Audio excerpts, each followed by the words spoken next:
시청하시기 전에 STV 상생방송 구독과 좋아요, 알림 설정까지 눌러주세요. 시청자 여러분 안녕하십니까? 동방신선학교 특집 생존의 비밀 10번째 시간입니다. 네, 오늘 알아볼 주제는 지난 시간에 이어서 질병 대란 어떻게 전개되는가입니다. 그럼 함께 알아보러 가볼까요? 원유근 수호사님 만나보겠습니다. 네, 앞으로 우리가 지구촌 전 인류가 예외 없이 겪어야 하는 질병 대란은 과연 이제 무엇 때문에 오는가? 그리고 우리는 과연 어떻게 그 상황에서 살아남을 것인가? 자, 생존의 비밀책은 안경전 총수님께서 인류문명사에서 처음으로 그 병의 실체가 무엇인지 구체적인 내용을 밝히고 또 그것을 대비하고 극복할 수 이제 있기 위해서 이 책을 저술을 하신 것입니다. 자, 이 생존의 비밀책 핵심을 정리를 하고 있는데요. 자, 오늘은 생존의 비밀 10강 지구촌 질병 대란은 어떻게 전개되는가에 대해서 지난 시간에 이어서 알아보도록 하겠습니다. 지금 지구촌에 질병 대란이 터지면은 세상은 삽시간에 이렇게 아비규환으로 변하고 세계 의학 전문가들이 모여서 대책을 세우고 서둘러서 역학조사를 하는 등 전 지구적인 초비상 사태가 선언이 되겠죠. 도시의 기능은 완전히 마비되어서 상하수도, 전기, 도시가스, 교통, 통신 시설이 제 기능을 수행하지 못해서 생명 유지에 필요한 최소한의 물과 또 식료품조차 구하기 어려워집니다. 자, 기성 종교도 국가도 대병난으로 희생되는 사람을 위해서 아무것도 해줄 수 없는 그런 총체적인 극한 상황이 전개가 됩니다. 상제님께서는 질병 대란의 때에 각 지역의 법질서마저 모두 무너질 것이라고 말씀을 하셨습니다. 자, 앞으로 무법 3년이 있다. 무법 3년이라는 것은 법질서가 완전히 무너진 3년간을 말합니다. 자, 그때는 사람들이 아무 집이나 들이닥쳐서 같이 먹고 살자고 달려들니 내 것이라도 혼자 먹지 못하리라 라고 이제 하셨는데요. 자, 게다가 한꺼번에 너무도 많은 사람이 또 이렇게 희생이 되기 때문에 또 시체를 처리할 수 없게 되는데요. 상제님께서 하루는 어느 돼지를 바라보시면서 이렇게 말씀을 하셨습니다. 방안떨이가 동네떨이요. 또 여기서 떨이라는 것은 사람이 모두 죽어서 시체를 떨어낸다는 그런 의미인데요. 자, 집안에서 사람이 다 죽어서 그 시체를 모두 떨어내면은 이제 동네 한 곳에 모여서 동네떨이가 되는 것이죠. 자, 이 동네떨이는 고을떨이요. 고을떨이가 천하떨이다. 자, 그리고 너희들 도시 송장 어떻게 할 것이냐. 송장 말이다. 코도 못 들겠다. 시골 송장은 오히려 가소롭다. 자, 도시는 사람이 모여 사는 곳이기 때문에 대병난 때 당연히 시골보다 더 많은 사람들이 죽기 때문에 시체 썩는 냄새에 코도 못 든다는 그런 이제 말씀이죠. 송장 썩는 냄새가 천지에 진동을 해서 아무리 비위가 강한 사람이라도 밥 한 술 뜨기가 어려우리라. 작게는 수십만에서 많게는 천만이 넘는 지구촌의 대도시 전체가 거대한 무덤이 되고 만다니 실로 참혹한 광경이 아닐 수가 없습니다. 과거에 조류독감이나 구제역이 돌 때 수백만 마리의 닭과 오리가 일시에 살처분이 돼서 한꺼번에 매몰되었는데 바로 그와 같은 상황이 우리 인간들에게도 닥친다는 것입니다. 자, 그렇다면은 도대체 병이 퍼지는 속도가 얼마나 대단하기에 그렇게 많은 사람들이 한순간에 다 넘어가는 것일까요? 자, 이 뒤에 궤병이 돌 때에는 자다가도 죽고 먹다가도 죽고 왕래하다가도 죽어 묶어낼 자가 없어 새사랑으로 찍어내되 신 돌려 신을 정신도 차리지 못하리라.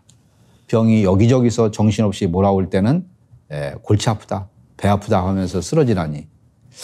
자, 이 괴질병이라고 하는 것은 괴이한 질병, 즉 정체를 알 수 없는 질병이라는 그런 뜻인데 인류는 지금까지 이런 괴질병을 한 번도 경험해 본 적이 없습니다.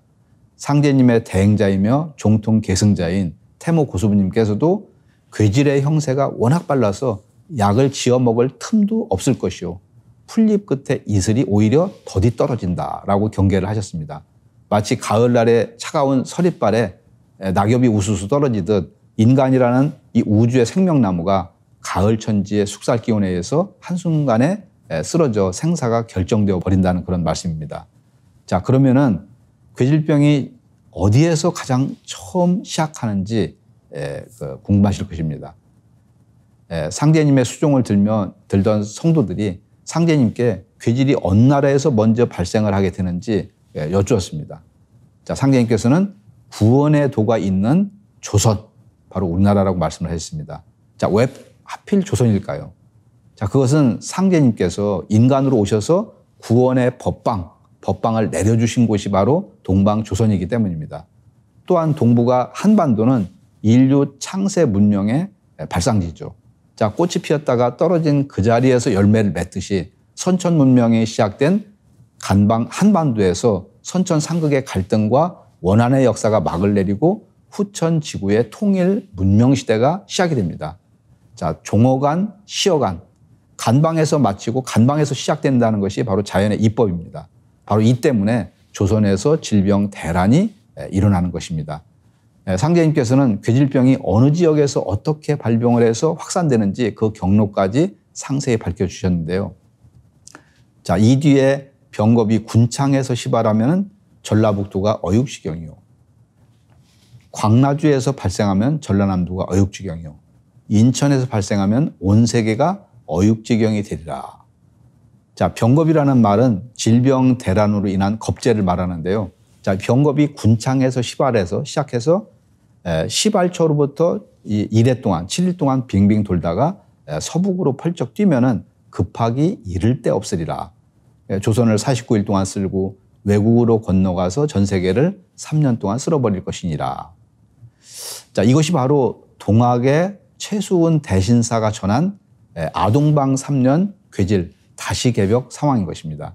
자, 이 말씀으로 보면은 괴질은 전라도 지역에서 처음 터져나와갖고 한반도 전체를 49일 동안 휘몰아치다가 국제공항이 있는 인천을 거쳐서 전 세계로 퍼져나가서 현대 문명을 싹쓸이하듯 침몰시킨다는 그런 이제 말씀이죠. 자, 2020년 중국 신종 코로나 바이러스 사태 때 춘절을 맞아서 공항을 통해서 중국을 빠져나간 사람들을 통해서 전염병이 순식간에 퍼지듯이 인천에서 괴질이 퍼지면은 얼마나 다급하게 괴질이 진행이 될지 짐작할 수 있을 것입니다. 그렇다면은 이러한 3년 질병 대란은 인류사에 어떤 의미가 있는 것일까요? 자, 그것을 첫째 보면은 병난은 상씨름의 대파국을 끝막고 세계가 핵전쟁으로 괴멸되는 것을 막아낸다는 데 그런 의미가 있습니다. 그리고 두 번째는 병난은 지구촌 온 인류가 한마음의 가을 인간으로 거듭나게 하는 결정적인 계기가 됩니다. 곧 자연의 상극 법칙 때문에 생긴 뿌리 깊은 원한의 상처를 치유할 뿐만 아니라 동서양 여러 민족에 닫혀있는 의식과 문화 장벽을 일시에 허물어뜨려서 소통과 개방을 촉진시키는 이제 그런 것이죠. 자, 그리고 세 번째는 병난은 인류 역사가 후천 가을의 성숙한 문화로 도약하도록 이끌어줍니다. 즉, 병난으로 선천의 문화가 붕괴가 되고 인간의 영성을 성숙시키는 새 문명이 태동을 하게 됩니다.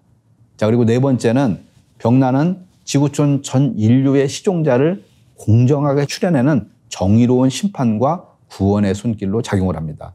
자, 이렇게 이제 정리를 할 수가 있는데요. 이걸 다시 요약을 해보면은 병난은 선천의 묵은 하늘에서 내려오는 죽음의 기운인 이제 동시에 상생의 새 우주 낙원을 건설하기 위해서 지난 상극의 역사를 총체적으로 정리하고 후천 선경에 뿌릴 각국의 인종 이제 씨를 추리는 그런 통과 의례다라고 이제 할 수가 있습니다. 자, 그런데 병난과 더불어서 가을철의 새로운 세상을 맞이하기 위한 마지막 관문이 있습니다. 자, 그것이 바로 지구의 극이동입니다. 자, 지금은 태양계의 9대 행성이 모두 자전축이 구려져 있는데요. 질병 대란의 중심 상황에서 공전 궤도가 크게 변화를 한다는 것입니다. 선천의 지축도는 중심축인 충미 방향이 이렇게 기울어져 있지만 후천에는 중심축이 정남북으로 변화를 하게 됩니다. 자, 증산 상제님께서는 이때의 상황에 대해서 동서남북이 눈 깜짝할 사이에 바뀔 때는 며칠 동안 세상이 캄캄하리니 그때는 불기운을 걷어버려 성냥을 켜려 해도 켜지지 않을 것이요 자동차나 기차도 움직이지 못하리라. 천지 이치로 때가 되어 닥치는 개벽의 운수는 어찌할 도리가 없나니 천동지동 일어날 때 누구를 믿고 살 것이냐. 울부짖는 소리가 천지에 사무치리라. 천지 대도에 머물지 않고서는 살 기운을 받기 어려우리라. 자, 이런 말씀을 하셨습니다. 자, 문인이자 영능력자로 천상의 신명들과 소통한 미국의 루스 몽고메리는 지구의 극이동은 자연의 섭니다. 그리고 지구 자체의 정화를 위한 필연적인 과정이다. 자, 지구의 극이동이라는 것은 눈 깜짝할 사이에 마치 지구가 한쪽으로 넘어가는 것처럼 일어난다라고 하는 메시지를 전했습니다. 그리고 또 1975년 일본의 도승 기다노 케이호는 자, 천지신명으로부터 앞으로 세계의 지도가 완전히 바뀐다. 일본은 20만 명이 살아남는다. 한국은 세계에서 가장 많은 숫자인 약 425만 명이 구원을 받는다. 자, 이런 계시를 듣고 발표를 해서 충격을 준 적이 있습니다. 상제님께서 동래 울산이 흐느적 사국강산이 콩튀듯 한다. 자, 불개벽은 일본에서 날 것이요 물개벽은 서양에서 날 것이니라.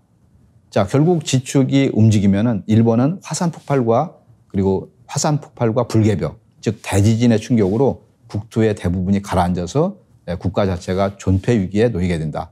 그리고 자, 이거에 대해서 실제로 일본 학자들의 발표에 따르면은 일본 열도는 108개의 활화산이 거미줄처럼 서로 연결이 되어 있어서 한 개의 화산이 폭발하면은 연쇄 폭발을 일으킬 것이라고 합니다. 동경대 다치바나 교수는 이것을 라디에이터 효과라고 이렇게 이름을 붙였는데 최악의 경우에 도미노 현상이 일어나서 일본 열도 대부분이 바닷속으로 가라앉게 된다는 그런 말씀이죠. 자, 또한 일본 침몰의 여파로 한반도 이 동해안과 남해안에도 초대형 쓰나미가 밀려와서 큰 피해를 입게 되는데요. 상제님께서는 천하의 지진이 자주 일어나면은 일이 다 된 줄 알라라고 말씀을 하셨습니다. 최근 들어서 지구촌에 강진이 빈발하고 있습니다. 2004년 남아시아 대지진 때에는 지축이 약간 흔들렸고요. 2011년 동일본 대지진 때에는 자전축이 10cm 정도 이동을 했다고 합니다. 자, 앞으로 지진이 더욱 심각해지는 절정의 상황에서 이제 공전궤도가 이렇게 크게 수정을 하게 되는데요. 자, 공전궤도가 수정을 하게 되면은 지구 생물계에 이제 대격변이 일어나게 됩니다. 자, 이렇듯 머지않아서 우리는 전쟁 난리와 질병 대란에 의해서 이 공전궤도의 큰 이제 수정이라고 하는 세 가지 커다란 변혁을 맞게 되는데요. 이것을 세벌개벽, 3대 개벽이라고 합니다. 자, 이 중에서 가장 무서운 것이 세계 각색 인종을 예외 없이 속아내는 질병 대란의 심판입니다. 대전쟁은 질병 대란이 들어오면서 초반에 마무리가 되고 지축 공전궤도 이동도 순식간에 일어나는 것이지만 이제 질병 대란은 3년에 걸쳐서 지구촌을 이제 휩쓸 것이기 때문입니다. 자, 질병 대란과의 전면전. 자, 이것은 준비하는 사람들과 그렇지 않은 사람들의 생사의 그런 갈림길이 될지도 모릅니다. 자, 우리는 질병 대란에 얼마나 철저하게 대비를 하고 있는 것일까? 인류가 다가오는 대병난을 극복하고 살아남을 길은 과연 이제 무엇일까? 자, 다음 시간에는 질병 대란에서 살아남는 생존의 길에 대해서 알아보겠습니다. 네, 수호사님 감사드립니다. 서두에 우리가 이 시대 최고의 화두는 부도, 명예도, 권력도 아니고 오직 생존이다, 서바이벌이다 라고 강조를 하고 있는데요. 생존의 비밀을 통해서 각자 도생으로 살 길을 찾고 불로장생 신선의 길을 걸으시길 바랍니다. 질병 대란이 어떻게 전개되는지 살펴보셨는데요. 다음 시간에는 이 질병 대란에서 생존하는 법에 대해 함께 알아보도록 하겠습니다. 감사합니다.